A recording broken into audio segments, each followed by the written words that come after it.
Queridos irmãos, estamos aqui mais uma vez reunidos para fazermos a leitura do Evangelho e a reflexão dessa mensagem do Consolador.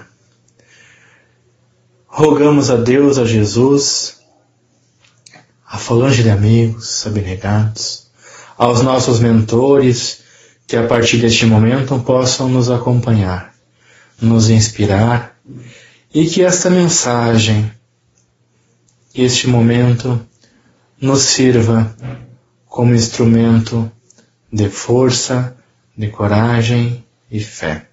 Que possamos nos fortalecer e nos animar a partir desta palavra amiga.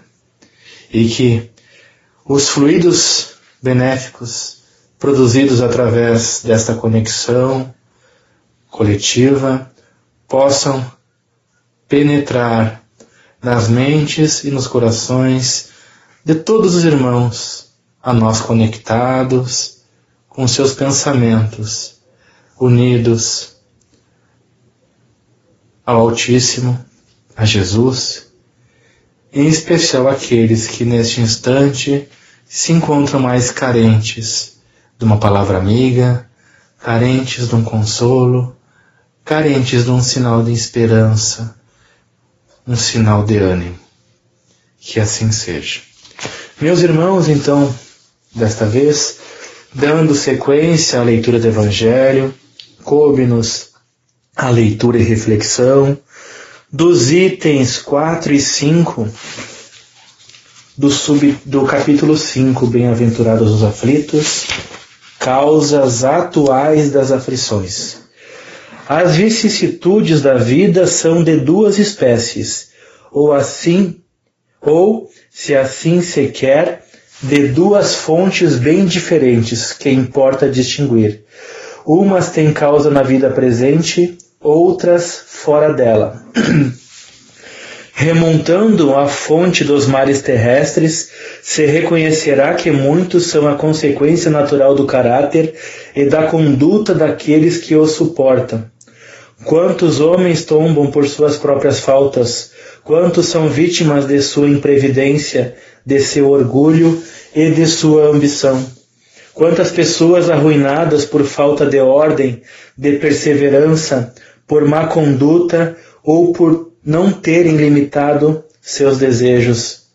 Quantas uniões infelizes porque são de interesse calculado ou de vaidade, com os quais o coração nada tem.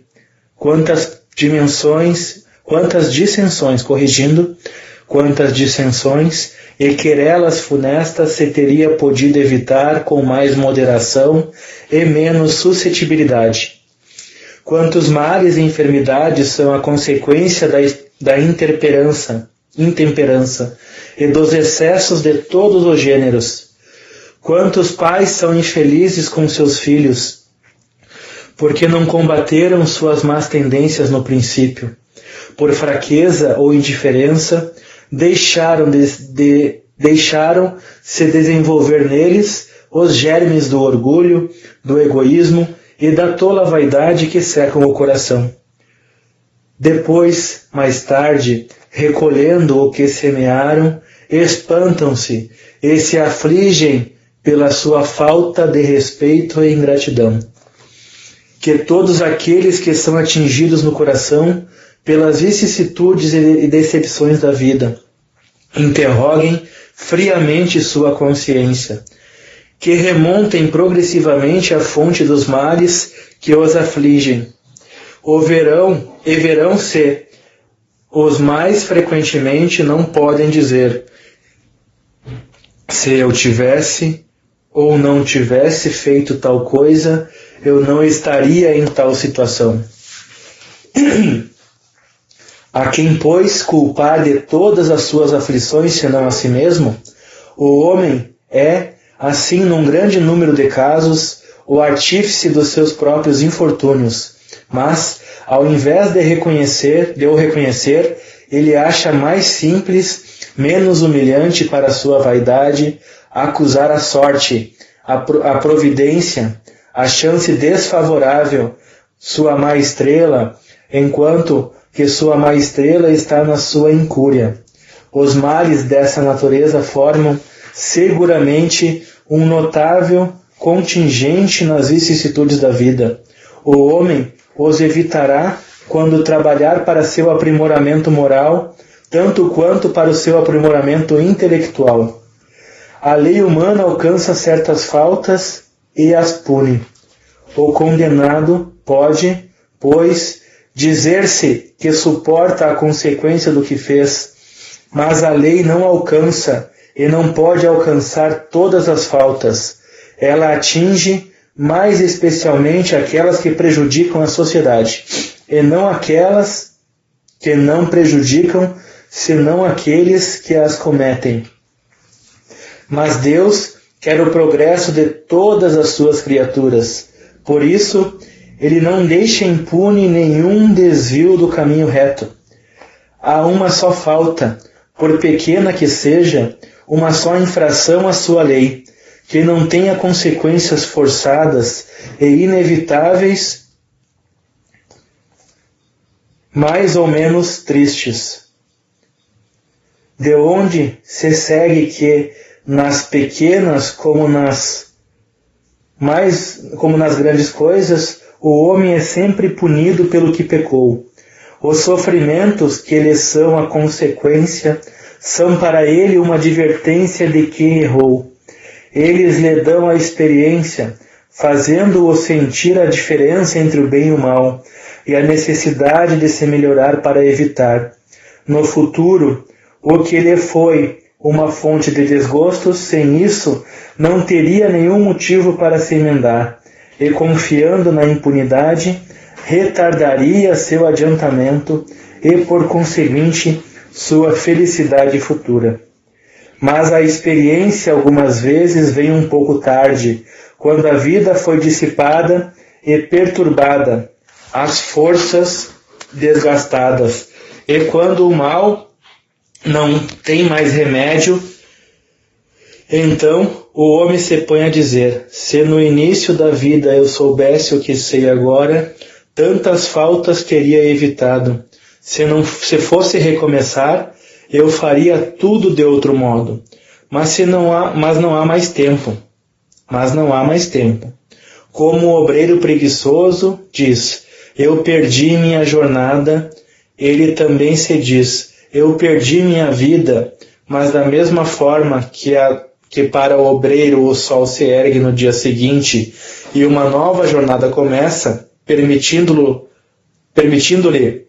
reparar o tempo perdido, para ele também, depois da noite do túmulo, brilhará o sol de uma nova vida, na qual poderá aproveitar a experiência do passado e suas boas resoluções para o futuro. Bem, meus irmãos, este trecho do Evangelho, tão esclarecedor quanto os demais, que nos enche de esperança, de fé, nos serve como instrumento para que possamos combater o nosso orgulho, a nossa vaidade, o nosso egoísmo, sobretudo quando nos achamos injustiçados perante a Deus ou perante ao irmão que nos agride, que comete um ato na qual não concordamos, não compartilhamos e acabamos julgando. Bom, nós sabemos que existem certas experiências, certas situações que passamos que podem ter origem em equívocos, em débitos pretéritos, ocasiões, dívidas, erros que cometemos em experiências passadas. Mas esta passagem especial, ela desmistifica a crença de que aquilo que enfrentamos em termos de provas e expiações tem relação apenas com o ontem. Na verdade, nós podemos produzir provas e expiações com base nas nossas experiências muito próximas, em equívocos, em escolhas equivocadas realizadas ainda nesta vida, e que, por ato de misericórdia, nos é permitido quitar ainda nesta vida esses equívocos. Nós precisamos entender que essas oportunidades, elas são bênçãos. Vamos tentar imaginar se nós adiarmos certos motivos de aflições que são resultado das nossas más escolhas desta vida, se nós deixarmos tudo para as experiências futuras, para as existências futuras. O quão será pesado o nosso fardo? Nós sabemos que Deus não violenta seus filhos, portanto Ele nos dá aquilo que temos capacidade de suportar agora e que é o resultado da lei de causa e efeito. Tudo que nós podemos antecipar em termos de quitação de débitos nos é permitido.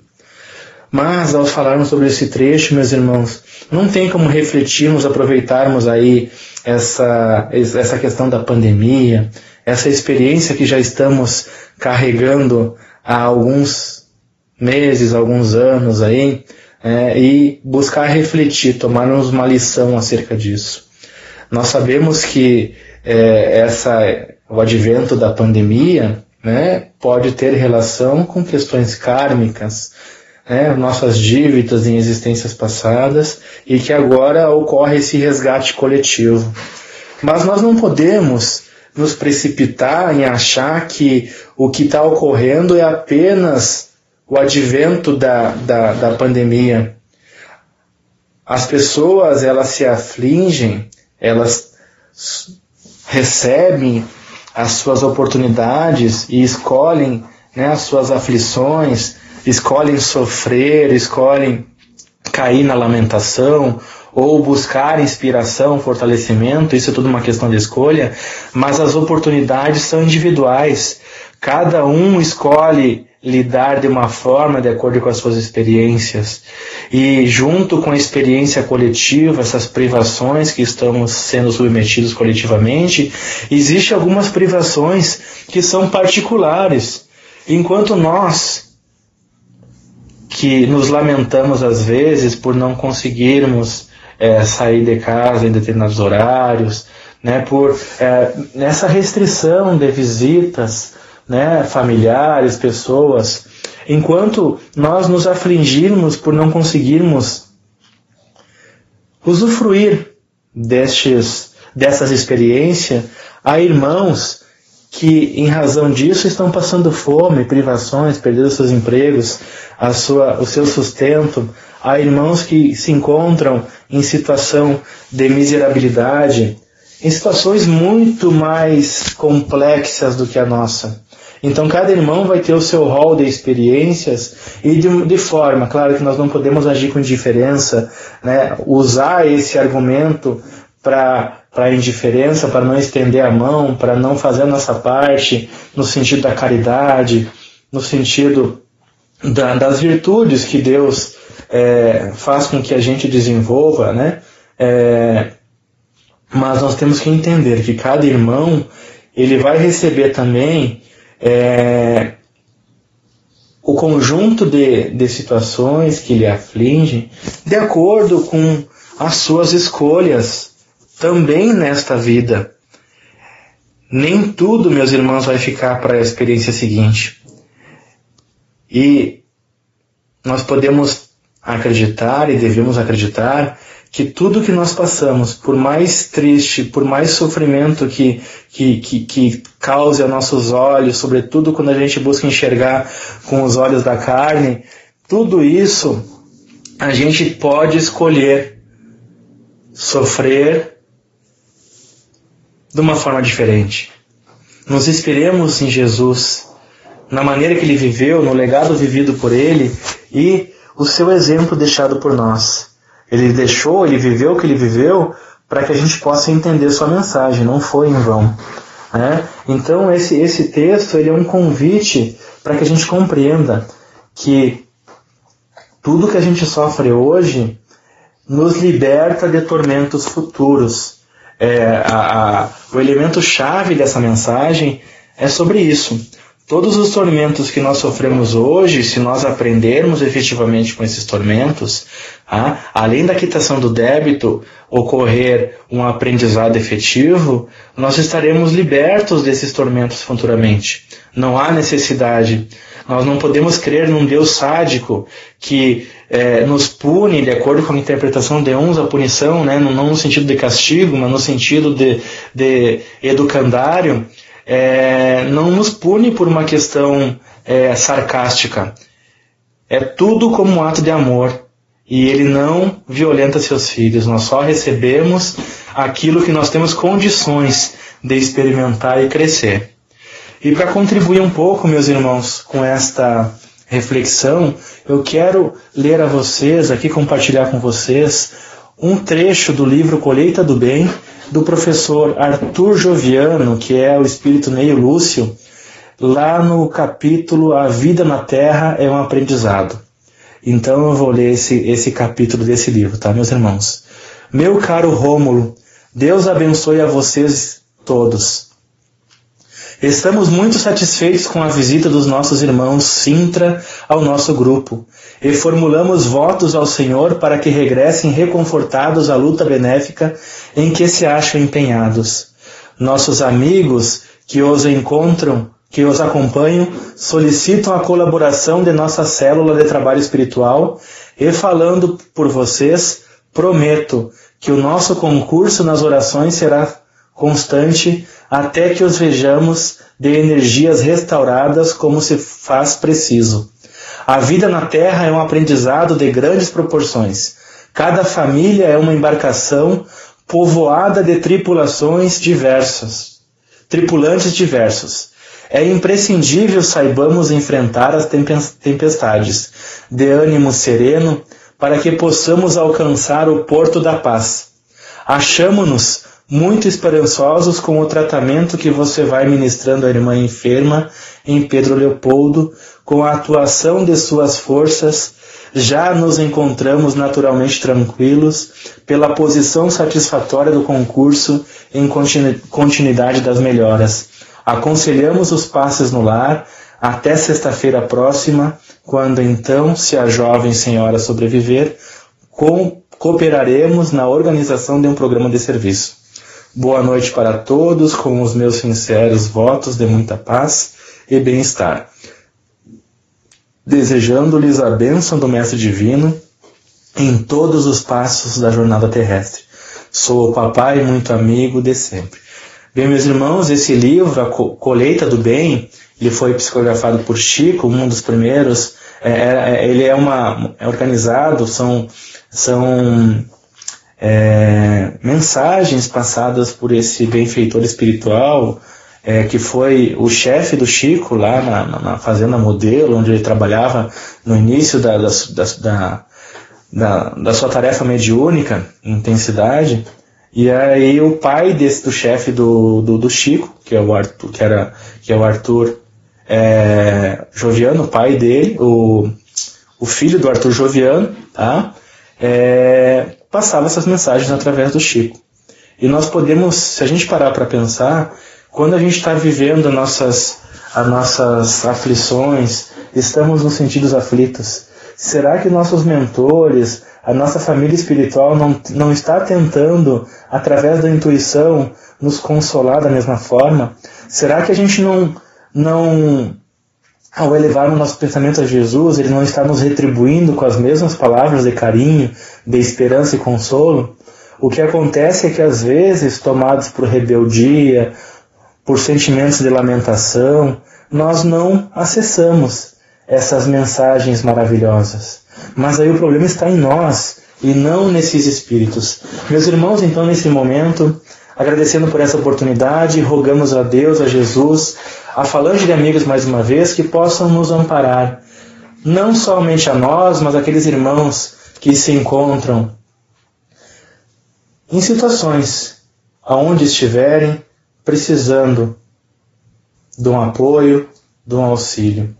Aqueles irmãos encarnados e desencarnados. Pedimos ainda que as nossas águas, aonde se encontrarem, nossos lares, elas possam ser magnetizadas e que através desse remédio fluidificado possamos harmonizar o nosso corpo, a nossa mente, nosso espírito.